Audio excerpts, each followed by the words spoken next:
the Duke Blue Devils are heading to the Final Four this weekend. So it is a fantastic time to be a sports fan in this part of the triangle.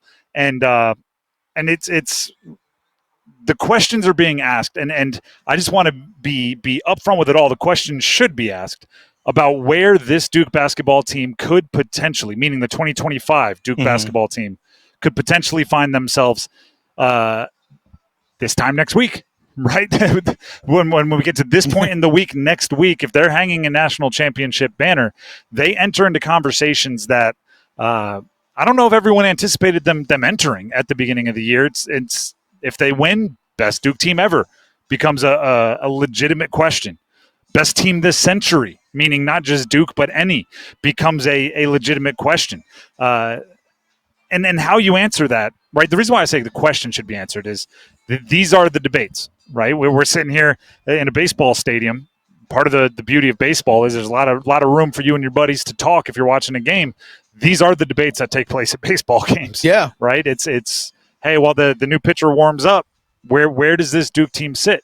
I don't know if there's a right answer, but I know you can decide a lot by whether you entertain the question.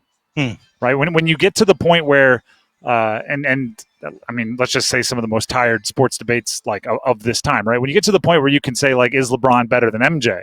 I'm not here to say he is, but I'm here to say that the moment you start fighting back with facts and not just laughing at me, that's a pretty darn good accomplishment by LeBron James, right? Yeah. The moment you bring up, as somebody did on our Monday sound off earlier this week, is this Duke team better than the Leitner Duke teams?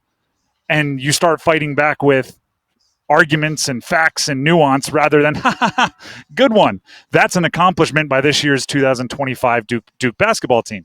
I still believe there has to be a national championship to enter those conversations, but they're 2 games away. Yeah, I mean, there's a minimum standard at Duke, and it's a banner up in the rafters. The other side of it, though, is the transfer portal makes this year's team significantly different. Yeah. In that the talent condenses, right? If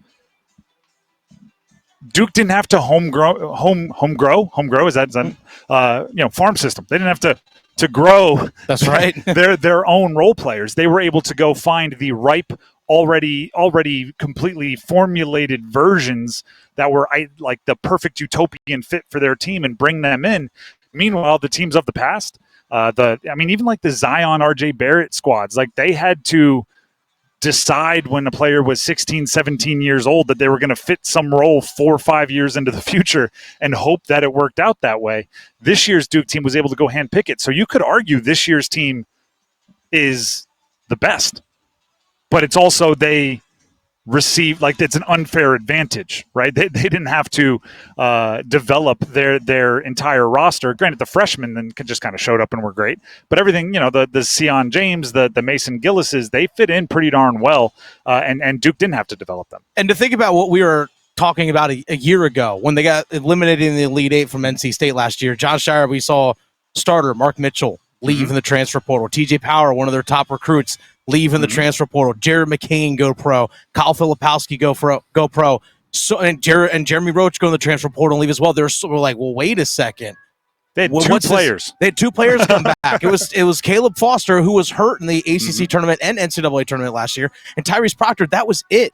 So it wasn't like the 90s teams where we saw Leitner and Hurley, those guys together for years in a row, growing and building together. It's a completely different way they constructed the roster. So the fact that they are where they are right now with the talent and how well they gelled together in such a short amount of time, it's pretty impressive from a coaching standpoint because, I mean, it's nearly 30-year difference. It's just a different era now between what it was in the early 90s and how teams were growing and how it is now. It was actually kind of funny, and I don't know if anyone else noticed this. Duke's been putting out these YouTube videos of 15 minutes behind the scenes kind of of each win on YouTube.